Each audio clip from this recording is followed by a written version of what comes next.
तुझं प्रत्येक पाऊल आमच्यासाठी असतं नवा प्रकाश देणारं. तुझा प्रत्येक शब्द असतो आमच्यात नवा श्वास पेरणारा. सर्व गुण संपन्न आदिशक्ती तूच जगन्माता, तूच आमची त्राता.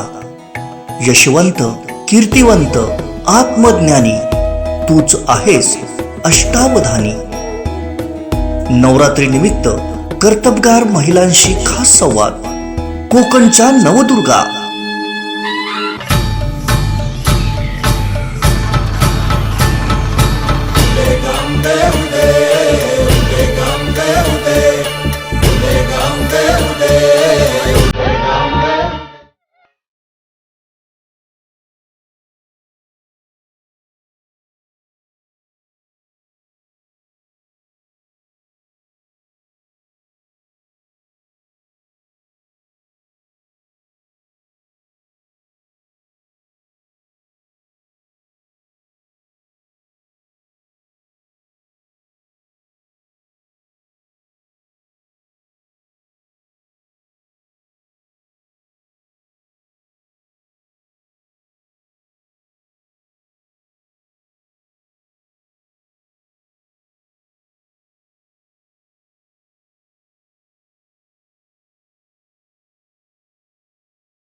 नमस्कार, मी देवयानी वरसकर. कोकणचं नंबर 1 महाचॅनल कोकणसाद लाईव्ह आपल्यासाठी घेऊन आलेला आहे कोकणच्या नवदुर्गा. आजचा रंग आहे हिरवा. हिरवा रंग हा समृद्धतेचं प्रतीक आहे आणि या समृद्धतेच्या अशाच पार्श्वभूमीवरती आज आपण बसलेलो आहोत सावंतवाडीचं ग्रामदैवत असलेल्या सातेरी देवीच्या मंदिरामध्ये. या सातेरी देवीच्या मंदिराला जवळजवळ 450 वर्षांचा इतिहास आहे. खरं तर हा गाव चराठा आणि सावंतवाडी, चराठ्याची एक वाडी म्हणून सावंतवाडी तेव्हा ओळखली जायची. मात्र आत्ता कालौघामध्ये सावंतवाडी हे शहर झालं. मात्र अजूनही सावंतवाडीतली तमाम जनता, सावंतवाडीतले सावंतवाडीकर हे देवीसाठी किंवा ग्रामदैवतेसाठी चराठ्यातल्या याच सातेरी देवीच्या मंदिरात येतात. आजचा रंग जसं मी म्हटलं तसं हिरवा हे समृद्धतेचं प्रतीक आहे आणि असंच एक समृद्ध व्यक्तिमत्व आज आम्ही तुमच्या भेटीला आणलेलं आहे आणि त्या आहेत अर्चनाताई घारे परब. अर्चनाताई, तुमचं खूप खूप स्वागत आहे. खरं तर या प्रसन्नाच्या वातावरणामध्ये या चराठ्याच्या ग्रामदेवतेच्या मंदिरामध्ये खूपच छान दिवशी आज आपण भेटतो आहोत, मुलाखत घेतो आहोत. आजचा रंग हिरवा आहे, मी जसं म्हटलं तसं हे समृद्धतेचं प्रतीक आहे. मॅडम, आपण एक चांगल्या गोष्टीची सुरुवात ह्या सावंतवाडीमध्ये गेल्या काही वर्षापासून केलेली आहे. अनेक नवीन उपक्रमांना सुरुवात केलेली आहे. मला पहिल्यांदा आपल्याला असं विचारावं असं वाटते की आपलं मुळात आधी शिक्षण आणि आपलं जे काही आपण कुठे वाढलात? सर्वप्रथम नमस्कार. आपल्या ग्रामदैवतेला, सावंतवाडीची ग्रामदैवता सातेरी देवीला मनापासून नमस्कार करते. देवयानी मॅडम आणि मी आज मस्त छान वातावरणात इथे बसलेलो आहोत, प्रसन्न वाटतंय. तर तुम्ही मला विचारलं की तुमचं शिक्षण कसं झालं. तर माझं शिक्षण हे, माझी सुरुवात म्हणजे 1ली ते 5वीपर्यंतचं शिक्षण हे सावंतवाडीमधल्या 4 नंबर शाळा तुम्हाला माहिती असेल त्या शाळेमध्ये झालं. त्याच्यानंतर मी मिलाग्रिस शाळेला गेले, 10वीपर्यंत तिथे शिक्षण झालं. त्याच्यानंतर RPDमध्ये 11वी 12वी झाली. SPKमध्ये 13वीला मी ॲडमिशन घेतलं आणि मला गव्हर्मेंट पॉलिटेक्निक रत्नागिरीला ॲडमिशन मिळालं आणि मेरिटमध्ये असल्यामुळे चांगलं ॲडमिशन तिथे गव्हर्मेंट कॉलेजला मिळालं आणि माझे सिव्हिल इंजिनिअरिंगमध्ये डिप्लोमा पूर्ण झाला. डिप्लोमा पूर्ण झाल्यानंतर मग मला अजून पुढे शिकायचं होतं, पण वडील म्हणायचे की आता खूप म्हणजे झालं बऱ्यापैकी शिक्षण, मुलींना खूप पुरेसं आहे एवढं शिक्षण. पण आईची इच्छा होती की मी अजून शिकावं आणि मी म्हटलं तोपर्यंत मग मी एखादा जॉब वगैरे करते. मग मिलिंद कामत आर्किटेक्ट आहे, त्यांच्या गायडन्सखाली 1-2 महिने मी काम करतच होते आणि डिग्रीला माझा गव्हर्नमेंट कॉलेजला मेरिटवर नंबर लागला क्या बात आहे. आणि गव्हर्नमेंट कॉलेज ऑफ इंजिनिअरिंग कराडमध्ये मी ॲडमिशन घेतलं आणि एका वर्षातच तिथे कॉलेज झालं आणि त्याच्यानंतर तिथे चांगले मार्क्स मिळाले म्हणून मला government college of engineering Pune म्हणजे COEP हे इंटरनॅशनल ख्याती असलेलं म्हणजे देशातलं नंबर 1चं कॉलेज आहे आणि तिथे ॲडमिशन मला मिळालं, ट्रान्सफर मिळाली आणि अशा प्रकारे माझं 1999ला इंजिनिअरिंग BE सिव्हिल मी पासआउट COEP मधून झाले. अशा प्रकारे माझ्या शिक्षणाची वाटचाल झाली. नक्कीच. अर्चना, ते तुम्ही आता जे सांगितलं की तुम्ही एवढ्या म्हणजे मेरिटवरती तुम्ही आत्तापर्यंत शिक्षण घेत आलात. जेव्हा एखादा म्हणजे सध्याच्या याच्यामध्ये जी मुलं खूप हुशार असतात ती राजकारणात जात नाहीत, परंतु तुमचा राजकारणाचा संबंध कसा आला? शिक्षण झाल्यानंतर ऑब्व्हियसली आईवडिलांनी ठरवलं की हिचं लग्न करायचं. लग्न करण्यासाठी इंजिनियर मुलगा बघितला आणि मला पुण्यात लग्न करून दिली.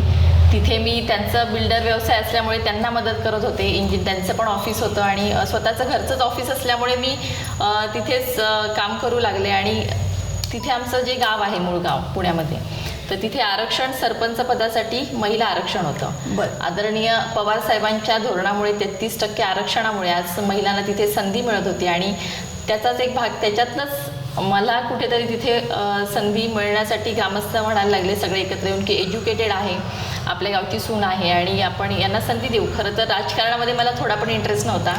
माझ्या मिस्टरांना राजकारणामध्ये इंटरेस्ट होता, त्यांना ओढ होती राजकारणाची, कारण त्यांना तसं बॅकग्राऊंड होतं. माझे सासरे कृषी उत्पन्न बाजार समितीचे सभापती होते, त्यामुळे ते एक राजकीय वारसा होता. पण तिथे आरक्षण असल्यामुळे मला तिथे उभं राहण्याची संधी मिळाली आणि सरपंच म्हणून अतिशय नावाजलेलं गाव, 15 ते 16 इंडस्ट्रीज आहेत तिथे, टाटा मोटर्स वगैरे अशा कंपनी सगळ्या. तर अशा गावाचं बिनविरोध सरपंच झाले आणि 5 वर्ष म्हणजे सगळे असं म्हणतात की चांगला कारभार तिथे करता आला सगळ्यांच्या मदतीने आणि अशा प्रकारे सरपंच पदापासून माझ्या राजकारणाची करिअरची सुरुवात झाली. आणि त्याच्यानंतर आदरणीय खासदार सुप्रियाताई सुळे यांनी राष्ट्रवादी युवती काँग्रेस हा युवतींसाठी देशातला पहिला राजकीय मंच उभा केला आणि त्याच्यामध्ये बऱ्याच सरपंच असतील, लोकप्रतिनिधी तिथे आले आणि त्यातून मला एक ओढ निर्माण झाली की आपल्याला एक राजकीय प्लॅटफॉर्म असेल तर आपण अजून चांगल्या पद्धतीने समाजकारण करू शकतो. आणि सरपंच असताना बऱ्याच महिलांशी संपर्क आला, चांगल्या पद्धतीने काम करता आलं. मग बचत गट असेल, गावातल्या ग्रामसभा असतील. आमच्या गावात ग्रामसभा कधीच होत नव्हत्या, महिला घरातनं बाहेरच पडत नव्हत्या. 2008चा काळ होता आणि तेव्हा महिला पण बाहेर पडत होत्या तिथे म्हणजे त्या पट्ट्यामध्ये. आणि पहिल्यांदा ग्रामसभा असं मंदिरातच ग्रामसभा, पूर्ण मंदिर भरलेलं होतं, अशा ग्रामसभा वगैरे झाल्या आणि चांगल्या प्रकारे महिलांबरोबर काम करायला एक आवड निर्माण झाली आणि अशा प्रकारे राष्ट्रवादी युवती काँग्रेसमध्ये काम करण्याची संधी मिळाली पुढे. आणि पश्चिम महाराष्ट्राचं अध्यक्षपद म्हणजे युवतीचं मला तिथे सुप्रियाताईंच्यामुळे मिळालं आणि मग सांगली, सातारा, सोलापूर, कोल्हापूर या जिल्ह्यांचं आणि पुणे या सर्व जिल्ह्यांमध्ये युवती संघटना वाढवण्यासाठी काम केलं. मग राष्ट्रवादी युवती काँग्रेसचं काम करत असताना ह्या सर्व जिल्ह्यांमध्ये युवतीचं संघटन झालं. त्याच्यानंतर मग जी तरुण पिढी व्यसनांकडे वळालेली आहे त्यांच्यासाठी आम्ही काम केलं. छेडछाडमुक्त महाराष्ट्र करण्यासाठी आम्ही काम केलं. असं अनेक मुलींचे, महिलांचे, बरेचसे मुलींचे प्रश्न घेऊन आम्ही इथे कॉलेजच्या मुली जे असतील किंवा बरेच प्रकार घडत असतात, मुली आपल्या घरात सांगत नाहीत आणि ह्या गोष्टींना घेऊन आम्ही कॉलेजेसमध्ये जाऊन त्यांच्यासाठी हे काम केलं. अशा वेळेला मला कैलासवासी R.R. आबा यांचं खूप मार्गदर्शन झालं. जयंत पाटील साहेब असतील, या सर्वांचं, या मान्यवर व्यक्तींचं मला खूप सहकार्य झालं आणि मार्गदर्शन पण झालं. आणि असंच काम करत असताना पुणे जिल्हा मध्यवर्ती सहकारी बँक जी नावाजलेली बँक आहे, आशिया खंडातली नंबर 1ची बँक आहे आणि आदरणीय अजितदादा पवार यांच्या नेतृत्वाखाली त्या बँकेचं कामकाज चालू आहे आणि आत्ता 19,000 कोटीचा टर्नओव्हर आहे. म्हणजे खूप ह्यूज अशी ही बँक आहे त्याचे. आणि ह्या बँकेवर आदरणीय दादांनी मला संधी दिली. म्हणजे पक्षाचं काम करत असता बँकेवर एक संधी मिळाली आणि पहिल्याच मिटिंगमध्ये जेव्हा संचालक बॉडीची मिटिंग असते, त्यात चेअरमन, व्हाईस चेअरमन निवड असते, तिथे जवळपास मोठे सगळे दिग्गजच आहेत, 8-9 आमदार, 2-3 मंत्री असे सगळेजण असताना तिथे उपाध्यक्ष म्हणून काम करण्याची संधी अजितदादांनी मला दिली आणि जवळपास 7.5 वर्ष बँकेवर उपाध्यक्ष म्हणून काम केलं.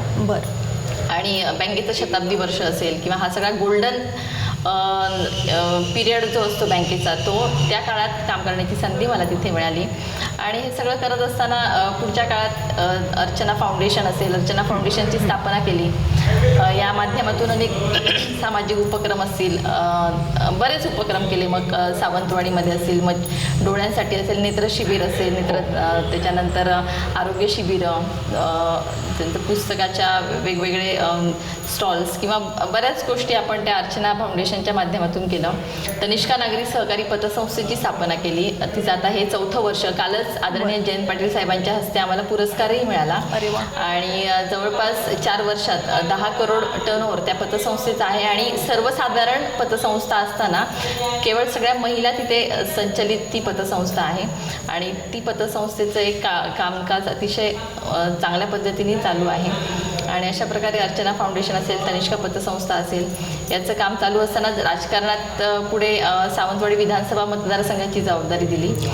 तसंच आत्ता कोकण विभागची म्हणजे सिंधुदुर्ग, रत्नागिरी आणि रायगड या 3 जिल्ह्यांची जबाबदारी, महिलांचं संघटन किंवा महिलांचे प्रश्न घेऊन काम करण्याची मला आदरणीय जयंत पाटील साहेब आणि आदरणीय दादा यांनी दिली. आणि अशा प्रकारे राष्ट्रवादी काँग्रेस पार्टीच्या माध्यमातून राजकारणाचे काम किंवा समाजकारण असेल, म्हणजे 80% समाजकारण आणि 20% राजकारण आदरणीय पवारसाहेबांच्या मार्गदर्शनाखाली आमचं कामकाज चालू आहे. बरोबर. आत्ता जो तुम्ही प्रवास सांगितलात, म्हणजे तुमचा राजकारणामधला जो काही प्रवेश झाला तो, त्यापासून पुणे जिल्हा मध्यवर्ती सहकारी बँकेच्या उपाध्यक्षा ते अर्चना फाउंडेशन इथपर्यंत, म्हणजे सावंतवाडीतून तुम्ही पुण्यासारख्या प्रगत शहरामध्ये गेलात आणि पुन्हा तिथून सावंतवाडीमध्ये तिथलं प्रगत जे काही विचार आहेत ते घेऊन तुम्ही पुन्हा सावंतवाडीत आलात आणि एक वेगळा फोरम इथल्या महिलांसाठी तुम्ही ओपन करून दिलेला आहे आणि त्यामार्फत तुमचं कामही सुरू आहे. मला आठवते जेव्हा इथे निवडणुकीचे वेध सुरू होते त्यावेळेस अर्चना घारे परब हे नाव सातत्याने, म्हणजे एक नवीनच नाव सारखं पटलावर येत होतं आणि बऱ्याच जणांना उत्सुकता होती की बाबा कोण ही महिला आहे की जी एवढ्या धडाडीने सावंतवाडीमध्ये येऊन, कारण सावंतवाडीचं राजकारण काही एका मर्यादित क्षेत्रात आणि मर्यादित लोकांपुरतं मर्यादित आहे आत्तापर्यंतचं जर बघितलं तर, तसं म्हणजे त्या दृष्टीने म्हणजे जर बघितलं तर. आणि त्या अशा पटलावरती जेव्हा अर्चनाताई घारे परब नावाचं नाव आलं त्यावेळी एक वेगळं वातावरण इथे निर्माण झालेलं होतं. मला तुम्हाला ताई असं विचारावं वाटतं की मी मगाशीच म्हटलं तसं की एक चांगला एज्युकेशनल बेस असलेली महिला ज्यावेळेस राजकारणात येते, एका चांगल्या पदांवरती काम करते, त्यावेळेस तिचं राजकारण बघण्याचे जे व्हिजन असते ते कशा पद्धतीचं असायला पाहिजे, तुम्हाला काय वाटते? निश्चित एज्युकेटेड महिला जेव्हा राजकारणात येते किंवा समाजकारण करते तेव्हा निश्चित जास्त इफेक्टिव्हली करू शकते. पण त्याच्या पलीकडे मला असंही म्हणायचं आहे की एखादी महिला निरक्षर असते, साक्षर नसते, पण ती इतर महिलांना आर्थिक साक्षर करू शकते, तीही समाजकारण चांगलं करू शकते. आपल्या बहिणाबाई चौधरी घ्या, त्यांच्या कविता आपण पाहतोय किंवा कितीतरी उदाहरणं आहेत ज्या महिलांनी आपलं कर्तृत्व दाखवलेलं आहे, गाजवलेलं आहे. अगदी पुरातन काळापासून महिला संत आपण बघितले आहेत, जनाबाई, मुक्ताबाई, संत मीराबाई, ह्या सगळ्या यांनी समाजाचं प्रबोधन करायचं काम केलं. त्याच्यापेक्षा पुरातन काळात गेला तर आपल्या देवी, आता महिषासुर मर्दिनी आपली दुर्गा देवी, 10 दिवस महिषासुरासाठी युद्ध केलं आणि दसऱ्याच्या दिवशी त्या महिषासुराला ठार केलं.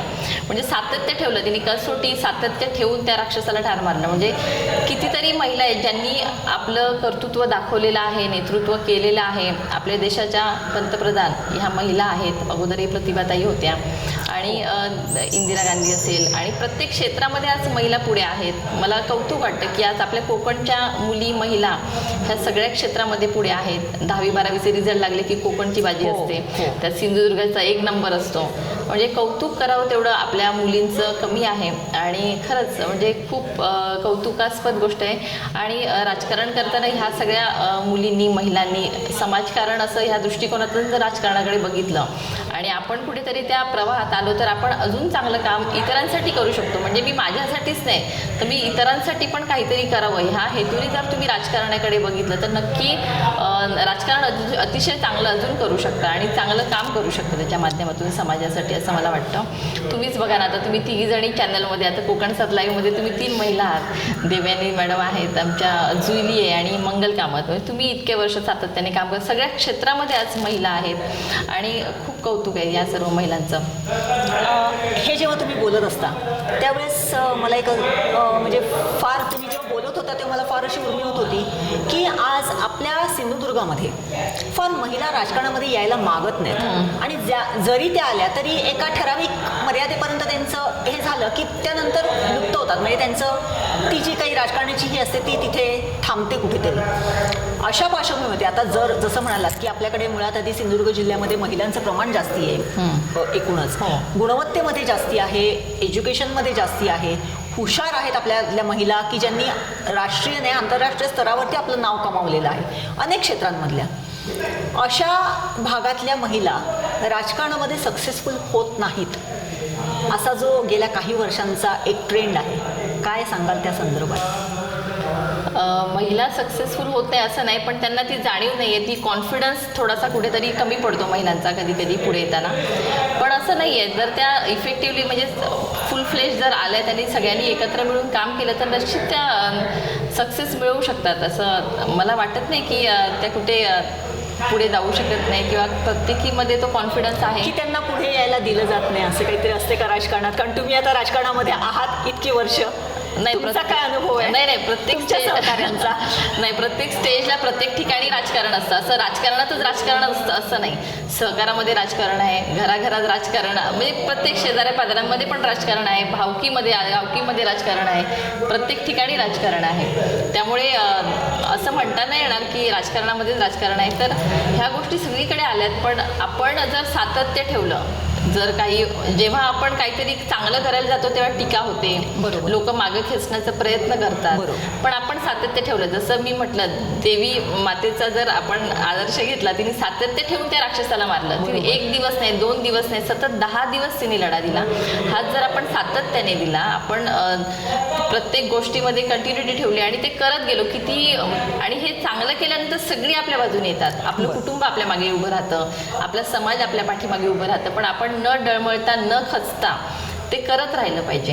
एखादं आणि आपल्याला माहिती आहे ना, आपण चांगलं काम करतो, चांगलं होण्यासाठी करतो, एखाद्या महिलेसाठी करतो, समाजासाठी करतो. आणि महिला, मला वाटत नाही एखादी महिला जेव्हा गाव सांभाळते, चांगल्या पद्धतीने घर सांभाळते, ती आपलं गाव सांभाळू शकते, आपलं शहर सांभाळू शकते. कारण महिला ज्या पद्धतीने घर सांभाळते तसं कुणीच सांभाळू शकत नाही. तिला प्रत्येक गोष्ट माहीत असते आणि तिला जर पूर्ण अधिकार दिला तर ती पूर्ण सगळं म्हणजे व्यवस्थित हँडल करू शकते, आपला भाग सांभाळू शकते, आपला समाज सांभाळू शकते. नक्कीच. कारण की मुलं बाळं चूल मूल हे सगळं म्हणजे बाहेर गेली तरी तिचा टाईम ठरलेला असतो. 8 वाजता हा शाळेत जाणार आहे, 9 वाजता कोणाला जेवण द्यायचं आहे, कोणाला नाश्ता द्यायचा आहे, कोणाला चहा द्यायचं आहे, कोण किती वाजता परत येणार, हे सगळं टाईम टेबल तिचं रेडी असतं. आणि बाहेर काम कसं करायचं हे पण तिचं रेडी असतं. ती कधीच ती त्याच्यामध्ये चुकत नाही आणि सातत्य ठेवून करत असते. बरोबर, नक्कीच. हे सगळं करत असताना आता तुम्ही एका नवीन जनरेशनचं प्रतिनिधित्व करता. जेव्हा हे असताना आत्ताच्या कालावधीतलं जर बघितलं तर तुमच्या स्वतःच्या काहीतरी हॉबीज असतील, तुमच्या स्वतःची काहीतरी आवड असेल. या सगळ्या प्रकरणामध्ये म्हणजे जेव्हा तुम्ही एज्युकेशनचं म्हणजे कॉलेज सोडलं आणि त्याच्यानंतर राजकारणामध्ये प्रवेश केलात आजपर्यंत, या हॉबीजशी तुम्ही कुठेतरी म्हणजे त्या कुठेतरी पाठी पडल्या आहेत की तुम्हाला काहीतरी चुकल्यासारखं वाटते का की नाही आपण हे करू शकत नाही राजकारणामुळे, की आपण वेळ देऊ शकत नाही, असं काही आहे का? नाही, असं नाही झालं. कारण मला रिडिंग आवडतं, वाचण्याची आवड आहे, त्यामुळे ती चालूमध्ये चालूच असतं. रिडिंग तर सतत चालू असतं काही ना काहीतरी. आणि दुसरं मला स्वयंपाक बनवायला आवडतं. त्यामुळे मालवणी फूड्स जे आहे ते फिश फ्राय असेल, हे ते सगळं म्हणजे सगळ्या प्रकारचं मालवणी जेवण जे असतं, मग वडे असतील, घावण असतील, पातोळे असतील, मोदक असतील, हे सगळं मला बनवता येतं आणि मी ते सतत बनवत असते. आणि माझ्याकडे आवर्जून जेव्हा मला वेळ असतो, सगळे बरेच जण नातेवाईक असतील किंवा मित्रमंडळी असतील, ते खायला येत असतात की हे आज बनवाय, तुम्हाला आज वेळ आहे तर असं येत असतात. त्यामुळे मला हे माझी हॉबी जरी असली तरी ती मी टिकवून ठेवलेली आहे आणि मी हे बनवत असते जाणार तिथे. म्हणजे आपण असं म्हणतो की जेव्हा अभ्यासामध्ये एखादी मुलगी हुशार असते तेव्हा तिचं जेवणाकडे फार कमी लक्ष असते, परंतु तुम्ही अभ्यासातही हुशार होता आणि त्याचबरोबर जेवणाचाही तुमचा म्हणजे जेवणाकडे तुमचा स्वयंपाक करण्याकडे तुमचा ओढा होता. आणि कदाचित म्हणजे आपल्या ह्या सिंधुदुर्गाच्या भूमीचं हे आहे की उपजत जेवणाची आवड असते महिलांना किंवा स्वयंपाक करण्याची आवड असते. ताई, तुम्ही आत्तापर्यंत म्हणजे आता राजकारण झालं, अर्चना फाउंडेशनच्या माध्यमातून अनेक उपक्रम सुरू केलेले आहेत. सावंतवाडीमध्ये सुद्धा तुम्ही अनेक उपक्रम सुरू केलेले आहेत. त्याच्यातून तुम्हाला इथल्या महिलांचं सहकार्य कसं मिळते आणि या संदर्भातलं तुमचं पुढचं विजन काय आहे? महिलांचा उत्स्फूर्त असा सहभाग आहे, प्रतिसाद आहे. महिलांमध्ये असं होतं की त्यांना खूप काही करायचं आहे, पण त्यांना एक प्लॅटफॉर्म नाही आहे किंवा त्यांना एक कॉन्फिडन्स नाही आहे की मी एखादा व्यवसाय सुरू केला तर मग ह्याचं मार्केटिंग कोण करेल, हा त्यांचा एक प्रश्न आहे. त्या करू शकतात, त्या म्हणतात आम्ही पूर्ण 8 तास दिवसभर काम करू, पण आम्हाला तो एक कॉन्फिडन्स नाही की ह्या आम्ही वस्तू बनवल्या, आम्ही 4 पैसे त्याच्यामध्ये इन्व्हेस्ट केले तर ते आम्हाला परत कसे मिळतील. आम्ही फिरू शकत नाही, बाहेर जाऊन मार्केटिंग करू शकत नाही, हा तर एक मोठा विषय आहे त्यांचा. आणि महिलांच्या आरोग्याचा एक प्रश्न आहे. बरेच महिला आरोग्याकडे तेवढंसं फारसं लक्ष देताना दिसत नाही. त्या घरातल्या सगळ्यांची काळजी करतात पण स्वतःची काळजी करताना दिसत नाही, तर हा एक अभाव आढळतोय. तर महिलांसाठी ह्या कुठेतरी आता आरोग्य शिबिरं वगैरे आपण घेत असतो, पण सातत्य ठेवून महिलांनी स्वतःची काळजी घेतली पाहिजे आणि हेच आपल्या मुलीला पण वारसा त्यांनी दिला पाहिजे. तर त्याच्यावर मला वाटतं थोडासा काम अजून कराव्या, म्हणजे खूप करण्यासारखं आहे त्याच्यामध्ये. आणि महिलांचे जे काही वस्तू असतील किंवा ज्या त्याचं मार्केटिंग करणं, त्यांना एक प्लॅटफॉर्म मिळवून देणं. बऱ्याच ठिकाणी आता मी बघितलं, त्या कळण्यामध्ये गेलेलं तर तिथे त्या महिला छान शेंगदाण्याचे लाडू बनवतात. तसे मी कुठेच खाल्ले नाही, इतके सुंदर त्यांनी शेंगदाण्याचे लाडू बनवलेले. ती स्पेशालिटी आहे त्यांची. काही ठिकाणी आता महिला अतिशय सुंदर आमसूल तर बऱ्याच ठिकाणी बनवत असतात. म्हणजे वेगवेगळे आता लाडू, काजूचे लाडू पण मी बघितले काही ठिकाणी. म्हणजे वेगवेगळे पदार्थ ज्या महिला खाण्याचे बनवतात, त्यांच्या हाताला चव आहे, पण त्यांना ते मार्केटिंगचा विषय आहे. तो त्याच्यासाठी एक मार्केट उपलब्ध करून देणे किंवा पुणे मुंबईसारखं किंवा यशस्विनी सामाजिक अभियान त्याचं पण मी कोकण भागाचं काम बघत आहे. तर त्याच्या माध्यमातून पण महिलांना मार्केटिंगसाठी मदत करता येईल किंवा ह्या बऱ्याच गोष्टी आहेत. काम करण्यासाठी खूप आहे महिलांसाठी. तर आरोग्य आणि हा जो आर्थिक साक्षर करणे महिलांना, हा सगळ्यात महत्त्वाचा विषय मला वाटतो. नक्कीच. अर्चनाताई, तुम्ही आता राजकारणात तर काम करतच आहात, परंतु आपण गेल्या काही वर्षांचा असा ट्रेंड बघतो की जिथे सरशी म्हणजे जो सत्तेमध्ये पक्ष आहे त्याचा जास्ती उदो केला जातो, पण नॅचरल म्हणजे ते होतेच. परंतु तुम्ही या सगळ्या संकल्पनांना फाटा देऊन तुमचं जे काम आहे ते तुम्ही सातत्याने सुरू ठेवलेले आहे. नो मॅटर तुमचा पक्ष सत्तेत असो किंवा नसो, परंतु तेवढ्याच उत्साहाने, तेवढ्याच आनंदाने तुमचं हे कार्य तुम्ही पुढे ठेवलेलं आहे. कुठेतरी कधीतरी अशी निराशा येते का की नाही बाबा, हे कुठेतरी आपलं काहीतरी चुकतंय किंवा आपण कुठेतरी थांबायला पाहिजे, आपण काहीतरी वेगळं आता आपल्या एज्युकेशनच्या दृष्टीने काहीतरी पुढे करूया किंवा आपला व्यवसाय सांभाळूया, असं कधी वाटते का? नाही, व्यवसाय सांभाळत तर असतेच, चालूच आहे. मुलांकडे पण लक्ष असतं, व्यवसायाकडे लक्ष आहे. पण आता हा विडा उचललेलाच आहे. सावंतवाडीसाठी काम करायचं, म्हणजे माझ्या भागासाठी, माझ्या लोकांसाठी काम करायचे आणि हे ठरवलेलंच आहे, त्याच्यात माघार नाही. मग ते काही होऊ दे, कसंही होऊ दे, पुढे काहीही होऊ देत, पण हे काम अविरत आणि सातत्याने चालूच राहणार आहे असा विश्वास आज मी देवीच्या मंदिरात बसलेले आहे आणि मी आत्ताच तुमच्यासमोर ते सांगितलं. नक्कीच. आता तुम्ही तुमचा संकल्प तर सांगितलेलाच आहे, परंतु जाता जाता मला एक प्रश्न विचारायचा वाटतो की ठीक आहे, सावंतवाडीसाठी तुम्ही काम करतच आहात, तुमची बुद्धिमत्ता, तुमचं शिक्षण आणि तुमचा राजकारणातला अनुभव या दृष्टिकोनातून जर बघितलं तर तुम्ही महिलांना किंवा आजच्या युवतींना काय संदेश द्याल? महिला युवतींना बरंच करण्यासारखं आहे. म्हणजे महिलांनाच नाही, युवांना पण मी सांगेन की तुम्ही पुढे या. आज आपले युवती टॅलेंट असून पण स्पर्धा परीक्षांमध्ये दिसत नाही पुढे, आपले युवक पण दिसत नाही. तर त्यात ते कुठे मागे पडतात, का मागे पडतात? आज आपले ललित साहेब आज चीफ जस्टिस ऑफ इंडिया आहेत, आज एवढ्या मोठ्या पदावर आपल्या कोकणचे सुपुत्र आहेत. तर त्यांचा आदर्श घेऊन बरेच मुलांनी अजून पुढे आलं पाहिजे. ही युवा पिढीने स्पर्धा परीक्षांमध्ये टिकलं पाहिजे.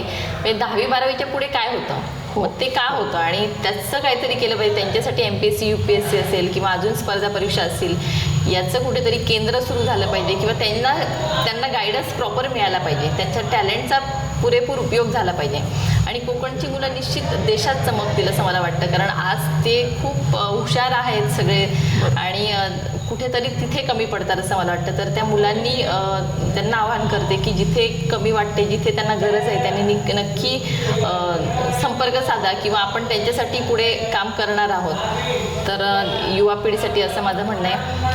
आणि महिलांसाठी तर सतत चालूच आहे, महिलांचा संपर्क चालू असतो, महिलांबरोबर काम करायचं आहे. आरोग्याचे प्रश्न आहेत इथे बरेचसे, कारण हॉस्पिटल्स नाही आहे. जायचं म्हटलं तर गोव्याला जायला लागतं, नाहीतर मग कोल्हापूरला जावं लागतं, मुंबईला, पुण्याला असं ठिकाणी जावं लागतं. लॅब्स नाही आहे, तर आरोग्याच्या प्रश्नांवर पण बरंचसं काम करावं लागणार आहे इथे, कारण हा एक मोठा विषय आहे.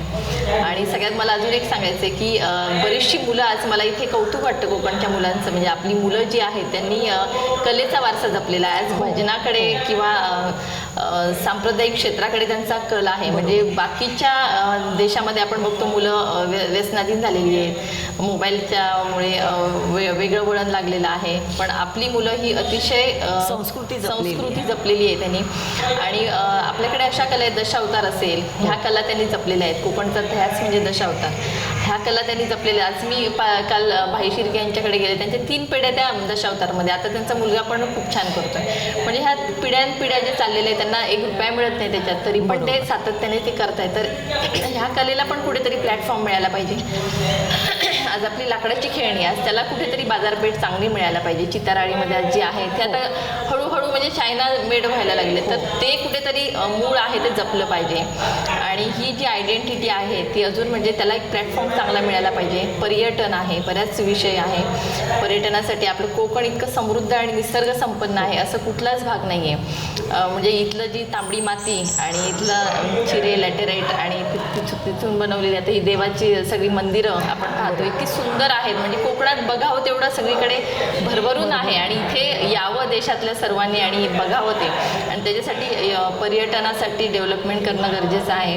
अशा बऱ्याच गोष्टी आहे. तर मला युवा पिढीला सगळ्यांनाच सांगायचं आहे की याच्या दृष्टीने पावलं उचला, शिका, पुढे मोठे व्हा, पण आपल्या भागासाठी काहीतरी करा. इथून कुठेतरी सोडून जाण्यापेक्षा इथेच काय करता येईल तर याच्यासाठी तुम्ही भर द्यावा असं मला वाटतं. आणि असं मला आज त्यानिमित्ताने सांगावंसं वाटतं. नक्कीच सातेरीच्या मंदिरामध्ये आज आपण कोकणच्या नवदुर्गा या अंतर्गत अर्चनाताई घारे यांच्याशी दिलखुलास अशा गप्पा मारल्या. मी जसं म्हटलं की सावंतवाडी, सुंदरवाडी किंवा हा चराठा हा परिसर इतका सुंदर आहे. या सुंदर वातावरणात, या सुंदर अशा ऐतिहासिक शहरामध्ये अर्चनाताईंचा जन्म झाला, त्यांचं शिक्षण झालं, प्राथमिक शिक्षण झालं. आणि निश्चितच त्यांनी आपल्या बुद्धिमत्तेने हे जे काही इथलं सावंतवाडीतलं वातावरण आहे ते थोडंसं झळाळी त्यांच्या त्या बुद्धिमत्तेची त्या ह्याच्यावरती सोडलेली आहे.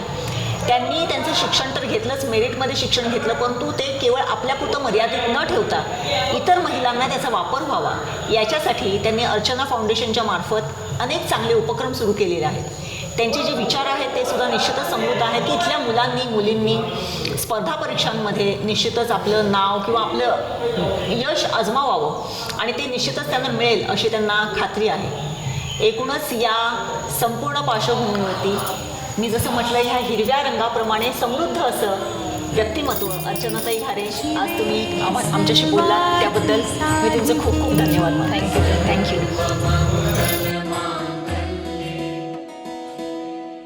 तुझं प्रत्येक पाऊल आमच्यासाठी असतं नवा प्रकाश देणारं.